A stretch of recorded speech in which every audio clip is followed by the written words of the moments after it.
In this week's video, we've got a very special guest, Rabbi David ben Nissan from Gior Ishi, which literally means, in English, personal conversion.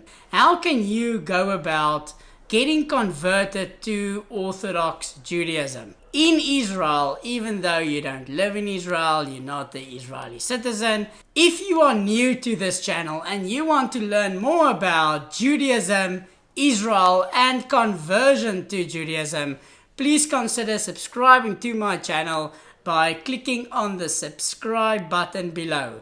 Also, give this video a like and press the bell button to be notified of any future videos.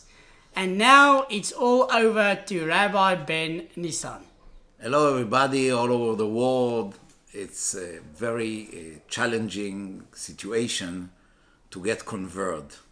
And I know a lot of people in the world want to get converted, and I believe that most of them are really serious about this and they want to get converted and to be a real Jew, which means Orthodox conversion. And we are open for helping you, all of you who really wants it. And we try to find, with God willing, a solution for everyone who really wants to get converted all over the world. I will tell you a little bit about myself. I'm 66 years old.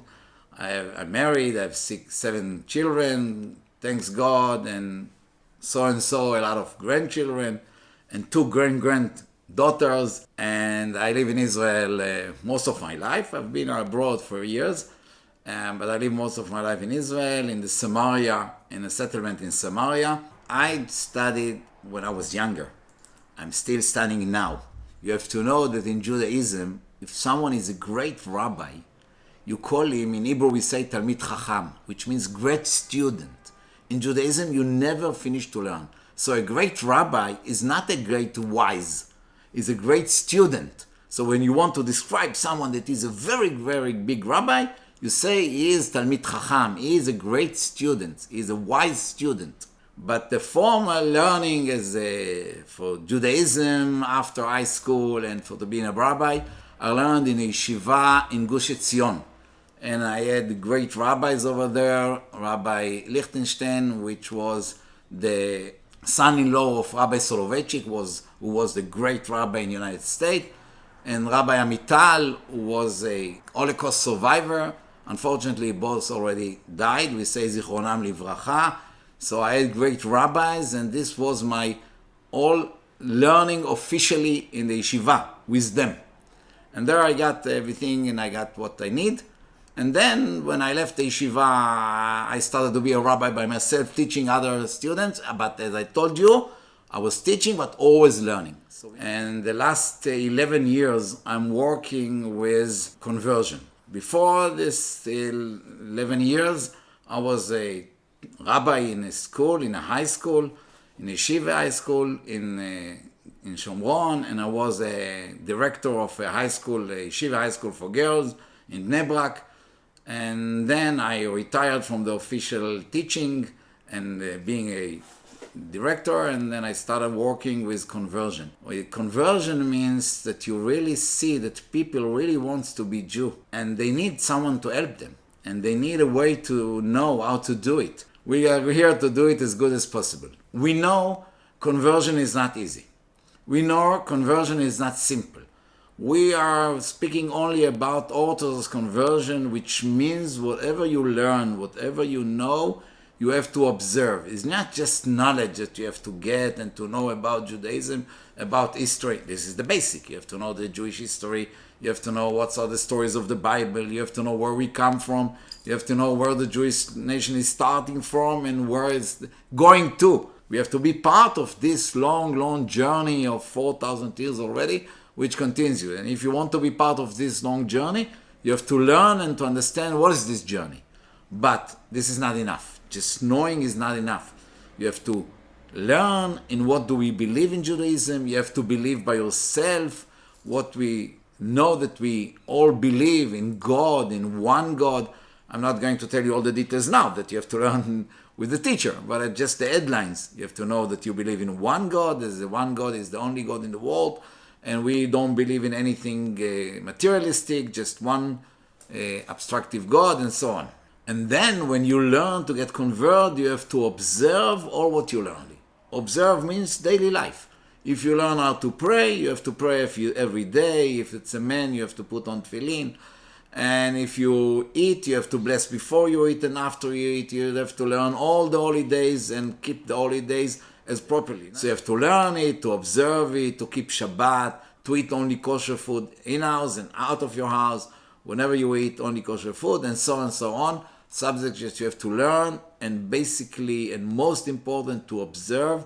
And when you feel that you believe in Judaism, you keep the commandments, and something very important, you have to be part of a Jewish congregation. Even if you don't live in Israel, all over the Jewish congregation, you can find synagogue most of the places. That's not a problem. But if you're not in Israel, and you have to be part of a Jewish Orthodox congregation wherever you live. It can be in Japan, can be in India, can be South America, North America, Europe, Asia, wherever you live.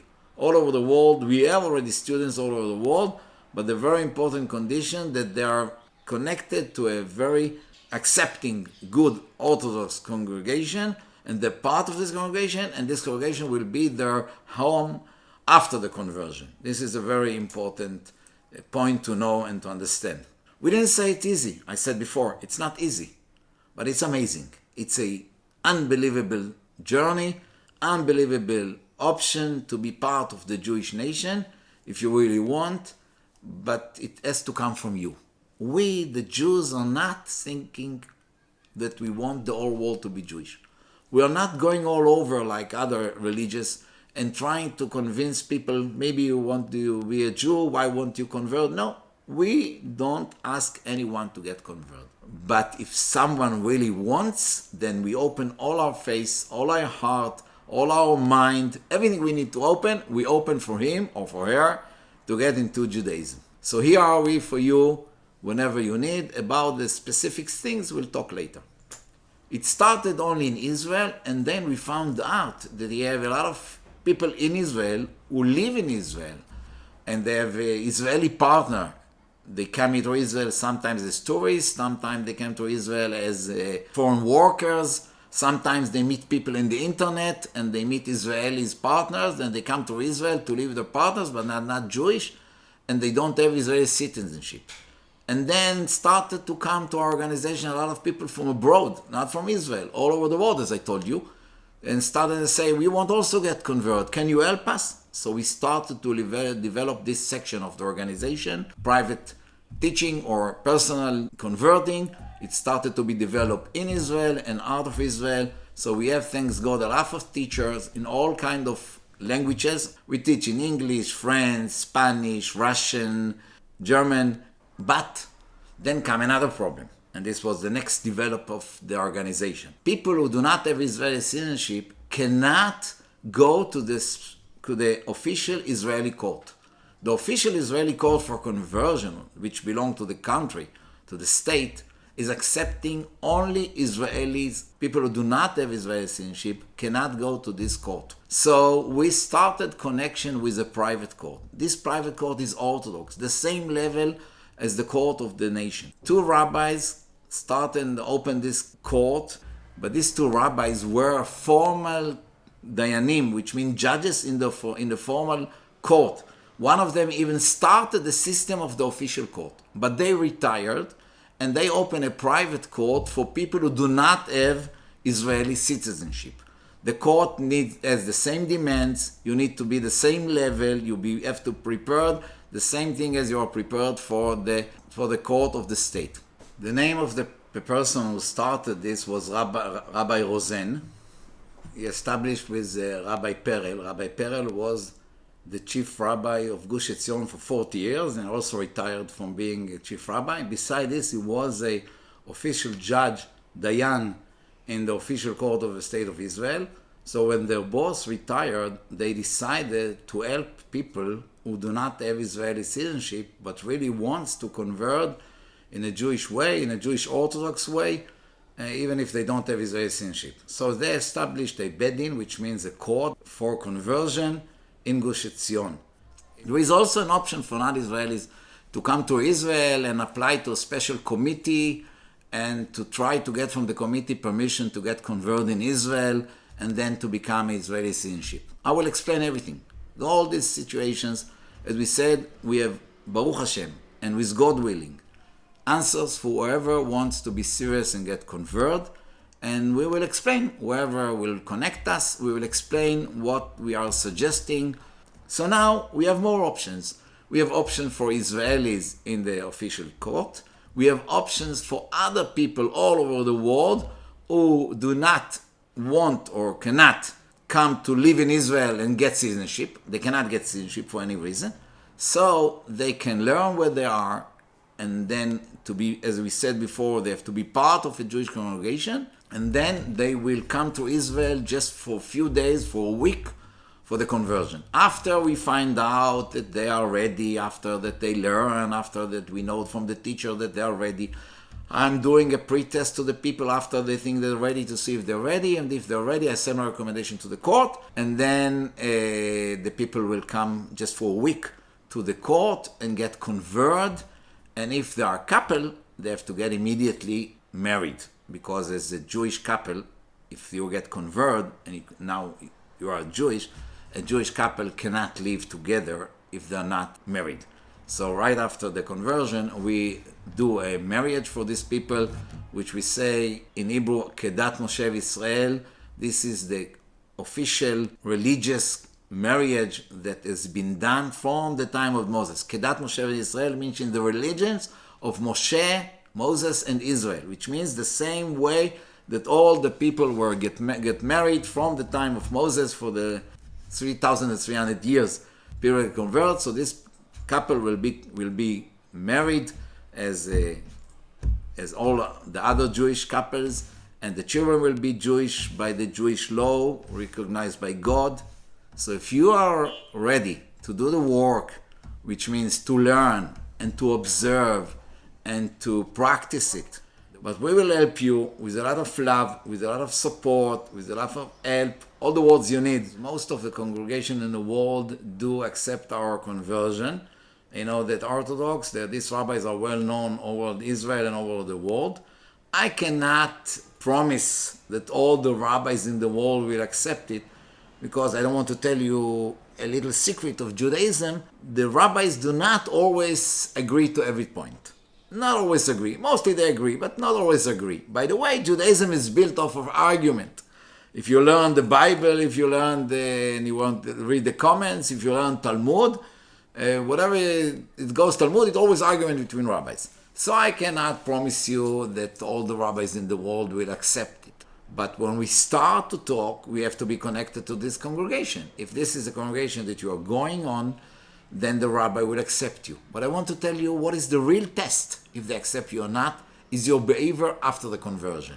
If you come after the conversion with a paper, you got an official paper from the court that you were converted, and this is official way of giving it. It's called Maaseh Beit Din, and you will get Maaseh Beit Din, and you get a document that you are Jew and everything else. But if you come just with a document to your rabbi or to the congregation where you come from, and you say, hey, listen, I was converted, here's the document.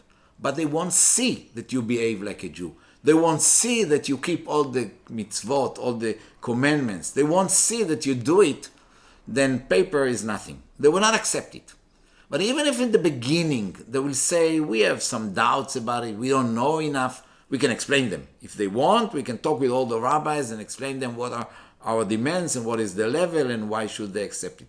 But if they will see practically every day that you are coming to the congregation, that you're praying, that you're blessing, that you keep Shabbat, there is no way they will not recognize it. Because this is the test of the result. So if you want your rabbi to recognize it, just continue to do what you promised to the court that you're going to do. The court is going to test you. If you're really serious and you're really going to keep whatever you know and whatever you did already. Judaism is a style of life of community. It's very hard, almost impossible, to live alone. We need a synagogue to pray every day. We pray 3 times a day, and the best way is to pray for men 3 times in a synagogue. if not during the week, at least on Shabbat, the weekends, and the holidays, you have to be part of the congregation. We have things that we can do only in a synagogue. We think that you have to know how to do them. For example, on the end of the year, the beginning of the year, we call Rosh Hashanah. There is very important commandment to blow the shofar. Not everyone knows how to blow the shofar. So you have to be part of the synagogue. Otherwise, you cannot keep this very important day of the beginning of the year, Rosh Hashanah. You need kosher food. You need lessons. You need a rabbi to ask him questions, because no one of us knows everything. As I told you, a wise person, a wise rabbi is someone who still learns. And every rabbi needs a rabbi to ask him questions. Especially people who just start the Jewish life, they need a rabbi to ask questions, because always will come some situations that we need to have questions. So there is no way to continue your life alone without being part of the congregation. So this is why the rabbis of the court, of the private court, demand that when you come to get converted, you will come with the background of a congregation, with the congregation that you've been part of the congregation till now, and the congregation will accept you when you go back to this place where you've been coming from. So this is must. There is no way. Even if you are Orthodox Jews and you live 60, 70 years as Orthodox Jews and you go to stay alone somewhere in the world, it will be very hard to stay Orthodox Jews, especially if you just start your Jewish life. This is impossible. A congregation means a walking distance from the congregation.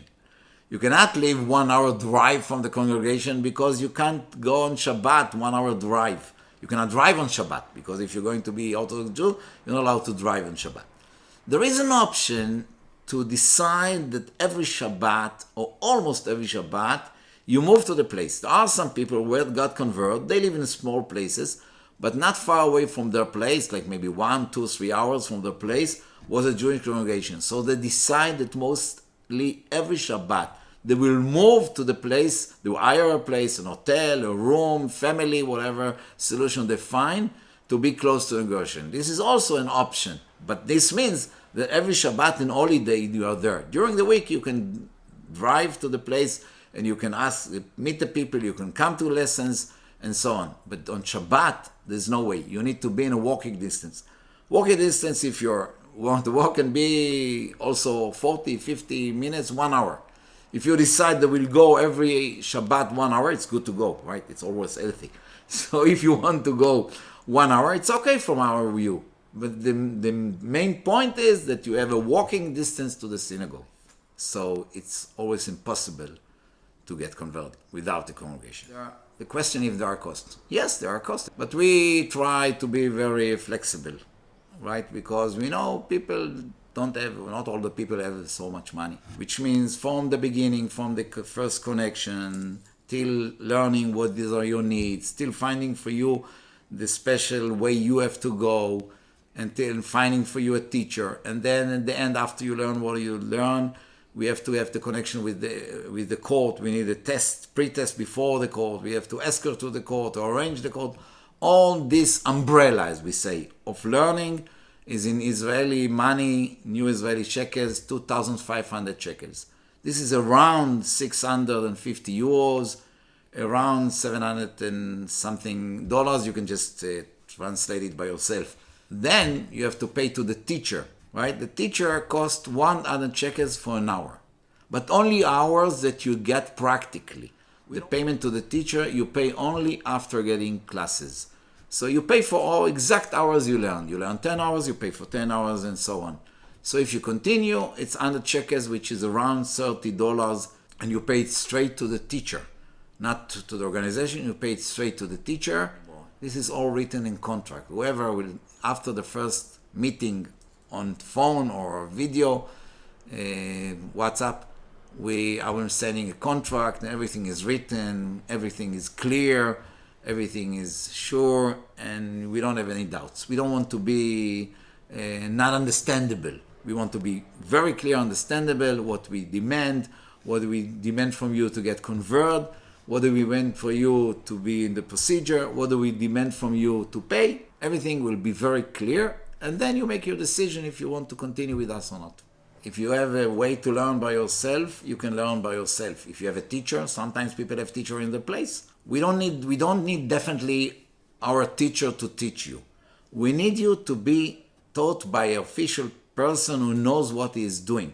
And if you have someone to do it, even if it doesn't take money from you. Sometimes people say, I have an Orthodox brother. I have a brother who already converted before me, or a sister or a friend, and he can teach me. No problem. We just take the registration fee, and then you can learn with everyone you want. Not only that you will learn with everyone you want, I can also counsel the person what they have to teach. And then in the end, we will ask you the questions. I am making a pre-test, and this is the test of the result. If the result will be that you know and you keep and you observe, even if you didn't have even 1 hour without teacher, no problem. Sometimes I meet people who already learned. So there was a person who came from London, and he learned with a rabbi for a long, long time, and there was some reason that he could not make it in London. I'm not going to the reasons right now. And I just met him the first time, I tested him, and I saw that he's ready, that he knows everything, that he learned with his rabbi. Wonderful, that he's keeping the observing. We didn't have even one lesson. I took him straight to the court, and he had a girlfriend. They went both to the court, they was both ready. We went straight to the court, and he was converted, they were married, and they got back to United Kingdom. It's very important to say not only what convert must to know and what must the convert observe. If we speak only about knowledge, there are some basic knowledge that everyone has to know. He need to know the basic stories of the Bible, which is the same thing as saying the basic history of Judaism. We have to know where we come from. We know where the world is coming from. We have to know what is our attitude toward God. He has to know in what do we believe. And not only knowing in what do we believe, practically to believe in what do we believe. It's to believe in one God and so on. We learned the certain principles of belief that were written by Maimonides around 900 years ago. And he just made a summary in what we believe, so it's easy to learn from this. So the person has to learn it and to believe in it. And he has to learn all the information about what happened to the Jews for the years, and so on. But this is only what you have to know. Most of the thing you have to know and observe. You have to pray every day, 3 prayers for a man, 1 pray for a lady. We'll explain why is it different, why women have discount. We'll explain it. And better if you do it in a synagogue. A man has to put on tefillin. You will learn what does it mean, and tzitzit. And you have to bless before you eat and after you eat everything. We thank God for everything we got. So we bless before food and after food, the different varieties of blessings. You have to learn what you bless for everything, and before and after, and to do it practically. You have to keep Shabbat. Keep Shabbat means a lot of things we have to do, and a lot of things we are not allowed to do. People think that Shabbat is not only no, not doing this and not doing this. No. Shabbat is a lot of yes. A lot of things we have to do, so you have to learn what do we have to do on Shabbat. You have to learn what we are not allowed to do on Shabbat, what is all the idea of Shabbat, and you have to keep Shabbat, practically, to live a Shabbat in Orthodox way.